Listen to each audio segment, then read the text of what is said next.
دفعہ کا ذکر ہے کہ ایک دریا کنارے درخت کے نیچے ایک چوہے کا گھر تھا۔ ساتھ ہی دریا میں ایک مینڈک بھی رہتا تھا۔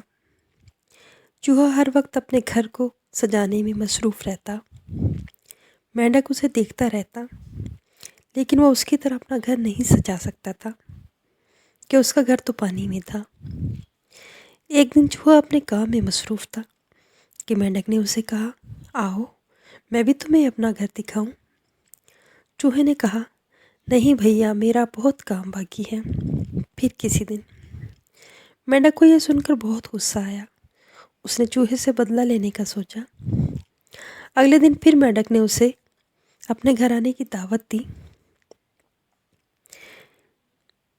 لیکن چوہے نے پھر منع کر دیا۔ بھیا، میں تمہارے گھر کیسے آ سکتا ہوں؟ تمہارا گھر تو پانی میں ہے۔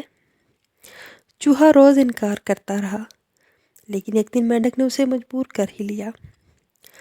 میں تمہارے ساتھ کیسے جاؤں گا؟ مجھے تیرنا نہیں آتا، چوہے نے کہا۔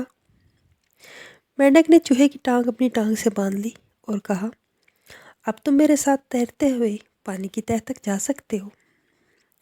یہ کہہ کر مینڈک نے ڈبکی لگائی۔ چوہا پانی میں زیادہ دیر نہ رہ سکا اور بے دم ہو گیا۔ اب مینڈک کو چوہا بھی ساتھ گھسیٹنا پڑ رہا تھا۔